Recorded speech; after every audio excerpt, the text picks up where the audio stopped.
Day. Yan po ang ating keyword for the day. It's phenomenal. Ako po si Jervy Wrightson, also known as Scarlett Karen. I'm also from TV5. I'm one of the news anchors of Frontline Pilipinas, the primetime newscast of TV5. I've been in the company for 3 years now, so I am proud to say that I am a proud kapatid. And on behalf of MediaQuest Holdings Incorporated, I'd like to welcome you all to this very momentous occasion, a new partnership in Philippine entertainment. And we are honored to be joined today by our boss, Mr. Manny V. Pangilinan, Chairman of the MVP Group and MediaQuest Holdings Incorporated, Mr. Ricky Vargas, President and CEO of MediaQuest Holdings Incorporated. We also have Mr. Ranvel Rufino, Head of Partnerships, People and Business Development of Slingshot Studios. And of course, our beloved Asia's unkabuggable box office superstar, Vice Ganda is in the house! We also warmly welcome the members of the press who are joining us this afternoon. And like what I've said earlier, today is going to be a phenomenal day. Abay, bakit?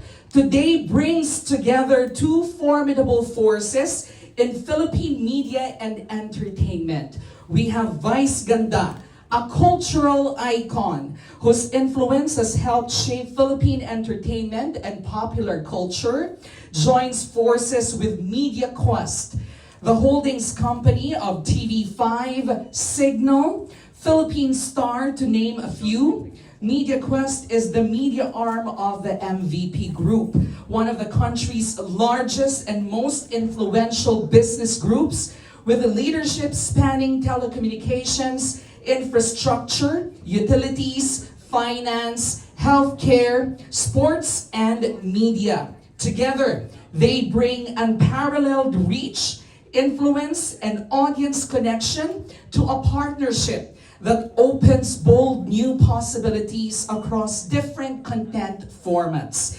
Today, we will witness a historic alliance between an entertainment icon and a media titan. Ladies and gentlemen, welcome to Vice Ganda x MediaQuest, the phenomenal partnership. Yay! And to formally welcome everyone, may we call on the President and CEO of MediaQuest Holdings, our boss, Mr. Ricky Vargas.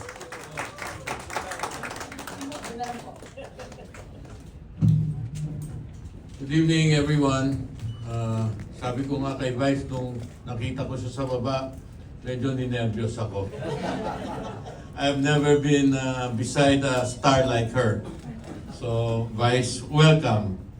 Sa isang tahanan, lahat kayo magkakapamilya.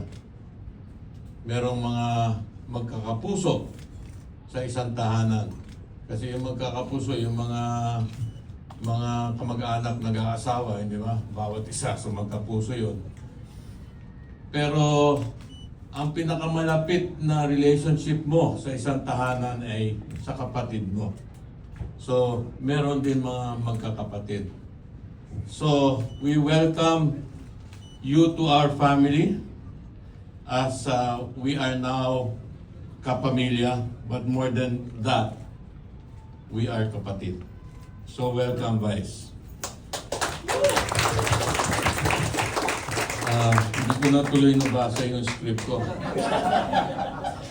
Ang problema kasi, ito si... Can I just talk? Ito si Ranvel, sabi niya, mag-itim ka, mag-round neck ka ng itim, mag-jacket ka, katapos gusto ko, puti yung rubber shoes mo. So, sabi ko, ganun ba talaga? Sabi niya, oh, ganun talaga yun. So, he was telling me this all night after we watched Hand of God. A beautiful movie, I think you should watch that, Hand of God. So, for years, the industry was competing against each other. Vice is an example of what we can become, di ba? What we can become stronger together, what we can share with and gift our people with the best talents that this industry can gift our people, no? And Vice is a gift to the Filipino people. His gift is laughter. His gift is fun. And we want to share his gift to as many people as possible. And maybe in Kapatid, in TV5, with MediaQuest, which is it's more than just TV. MediaQuest is more than just TV.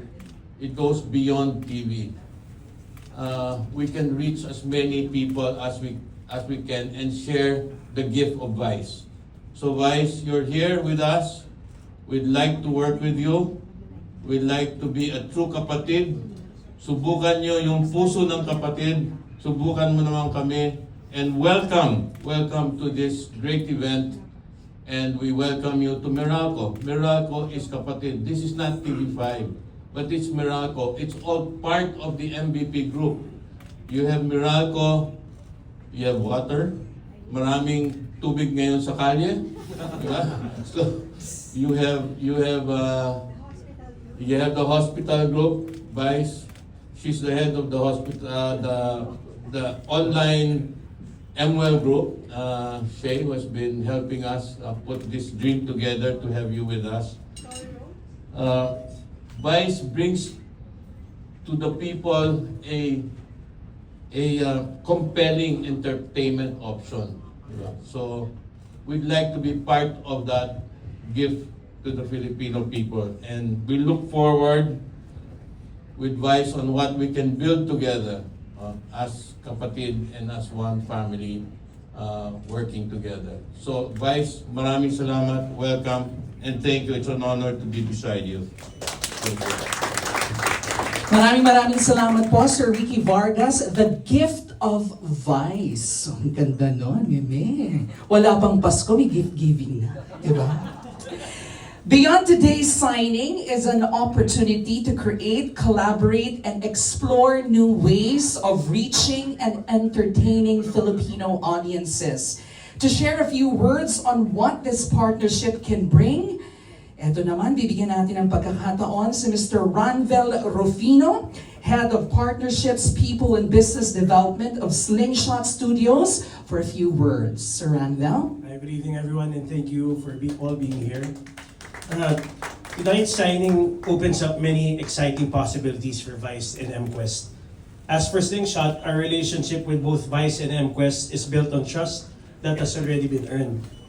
Slingshot has always had the privilege of working with Vice and her team, and that experience has given us the love and respect to help make this deal possible. Likewise, MediaQuest knows firsthand what Slingshot can deliver. So today is not a leap of faith.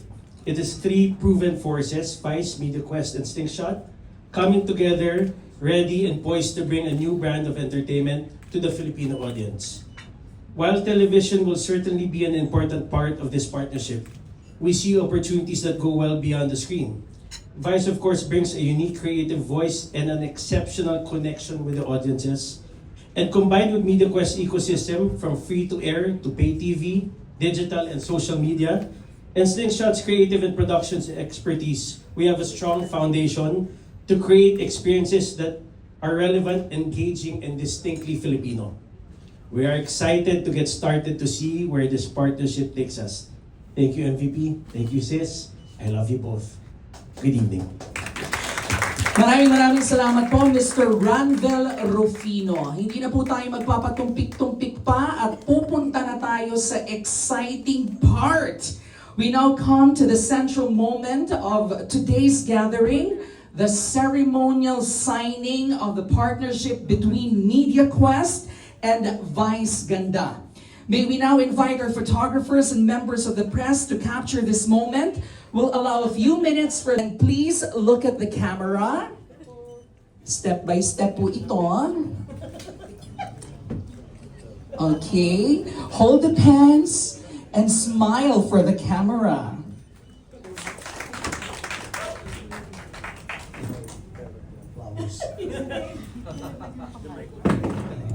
On behalf of the MBB Group, of course, TV5, we extend to you again our warmest welcome, Vice. You have built an exceptional career with your exceptional talents. So on your own, you built a distinctive brand, an audience that is not only nationwide, but that goes beyond the shores of the Philippines, which in a career that very few in your industry can match. This event completes the elevation of Vice Ganda to the title Queen of all networks. As Randall indicated, combining the capabilities of Slingshot, and we offer to you the many platforms, of course, not only television, free-to-air, but also pay TV, and of course the streaming services of PLDT and Smart. So various platforms that we can build the scale and the reach that is beyond any of the TV networks. So we offer something with you, something that's bigger and better and different for Filipino media and entertainment. So this is a milestone event, as you indicated. So a partnership built beyond today, and let's hope we can build a new era for entertainment. Thank you again, Vice, for being part of the Kapatid family. Thank you. Ladies and gentlemen, Mr. Manny V. Pangilinan, and the only Asia's unkabogable, phenomenal box office superstar, and now the queen of all networks, Meme Vice Ganda.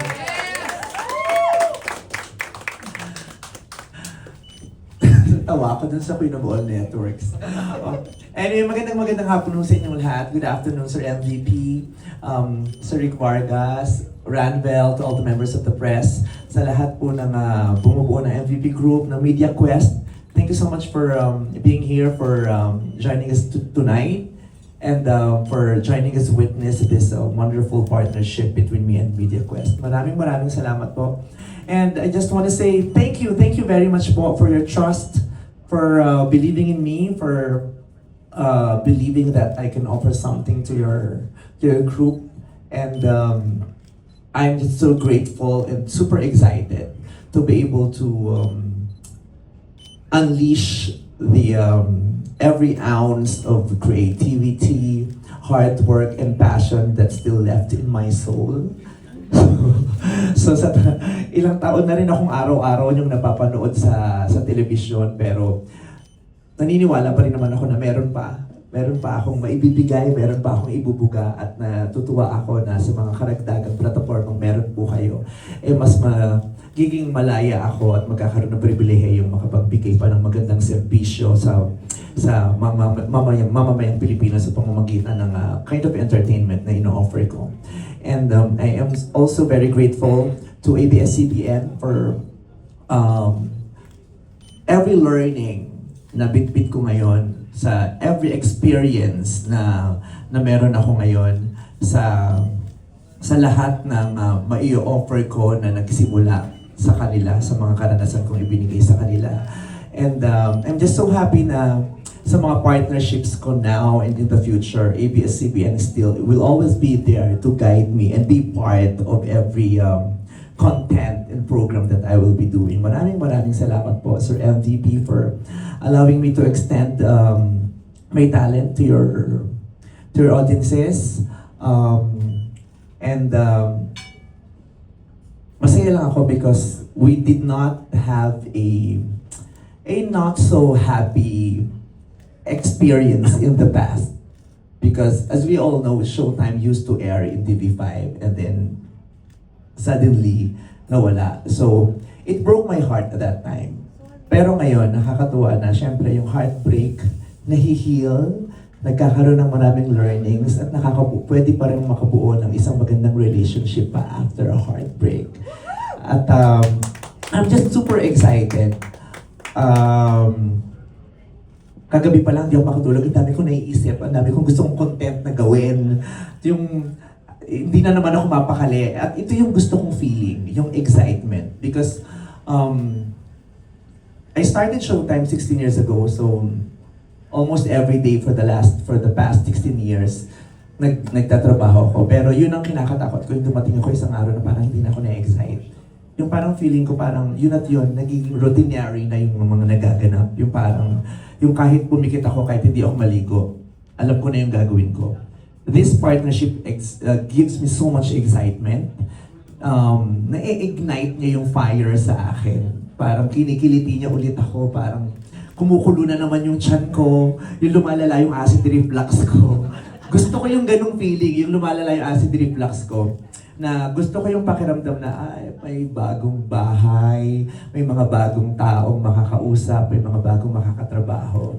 Gusto ko yun, gusto ko yung challenge na yun dahil naniniwala ako na yung comfortability is the enemy of achievements. Diba? Is the enemy of excellence, yung comfortability. So gusto ko tong hindi ako masyadong komportable at mas masusubok ko pa kung ano pa yung mga kaya kong ibigay. At maraming salamat po sa inyong tiwala at sa inyong tiyaga dahil hindi naman nangyari overnight itong partnership na to. So, thank you very much and ayun lang. I hope I will be able to make myself and everyone who is behind this partnership really very proud. So, maraming salamat po and sana po supportahan niyo po kami sa mga magagawa naming proyekto together. Thank you very much. MediaQuest has built a strong presence across the Philippine media landscape. What made this the right time to enter into this partnership with Vice Ganda, and what excites you most about what lies ahead?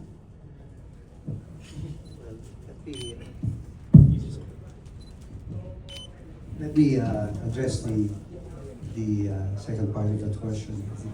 I think of course, Vice is a very exceptional person, exceptional talent, and I'm sure we as well are all excited about what content you could bring to TV5.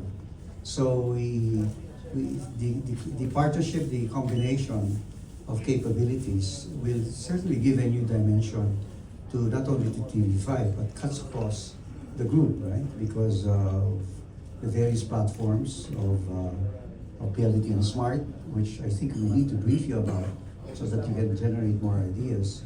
And of course, we bring together the partnership between the telco and Maya, the various platforms of Maya itself, in terms of merchant acquiring, the wallet, and the bank, which could be part of the overall ecosystem of media.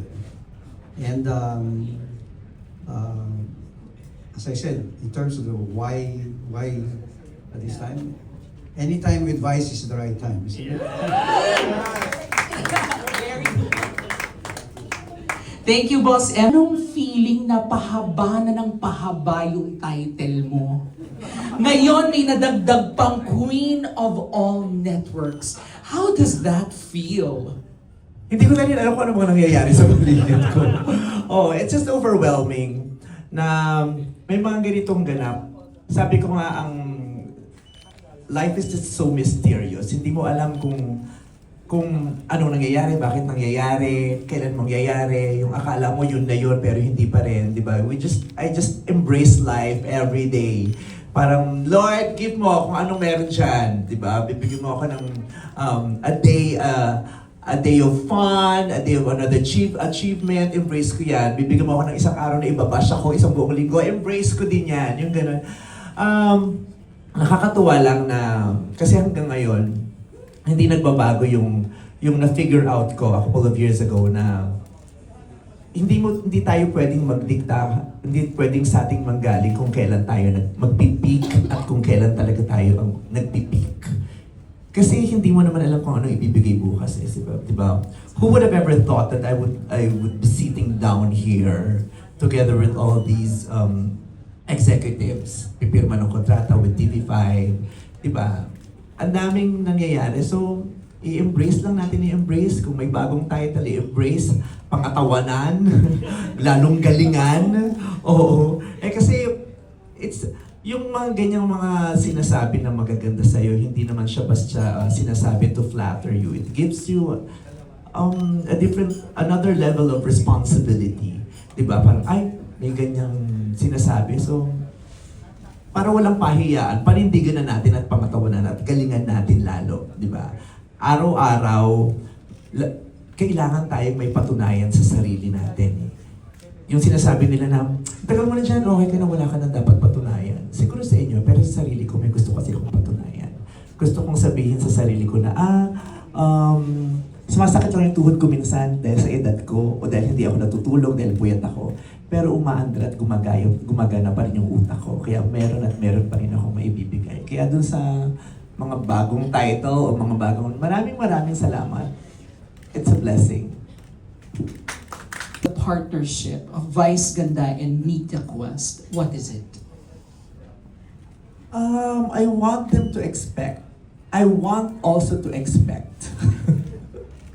With the audience, I want to expect a pasabog projects. Hello, ang dami yung pera, dapat pasabog talaga tayo sa MVP. Diba? Parang magtataka yung mga tao, ang dami yung pera, bakit parang tipid yung production? Yung gano'n. Hindi, kidding aside, mag-expect sila ng same thing. Diba? Ano yung gusto nyo sa akin? Anong hinahanap nyo? You need fun, you need laughter every day to make you through to help you through the day. You need to laugh, to escape every now and then. I will give that to you with the help and support of Media Quest. And aside from that, sabi nga nung nag-meet kami ni Sir MVP, meron akong narinig sa kanya na hindi ko makakalimutan. Kasi nung tinatanong ko yung sarili ko, before ako nag-decide, but why will I enter into this agreement? Diba? What will it do me? Anong mabibigay ko din sa kanila? Anong mabibigay nito sa audiences? Diba? At this very moment, naghihingalo naman talaga ang telebisyon. At yung hamon na bukas makalawa, wala ng telebisyon dahil sa dami ng ibang libreng platforms. Yun ang isa sa mga bagay na ayokong i-embrace. Bukod sa pinaghahandaan, gusto kong hanggat makakaya natin ang mga na-industriya, ipaglaban natin, maipagpatuloy itong nasimulan natin. Kaya nung sinabi niya sa akin na, at this point, we just need to unite. Because I have what you don't have, and you have what I don't have. So let's just unite because the industry needs for us to unite in order to survive. So that's very clear. He has what we don't have. We have what he doesn't have. So pag pinagsama mo yun, it's a win-win for so many people. Yes, thank you very much, Meme Vice. And at this point, ladies and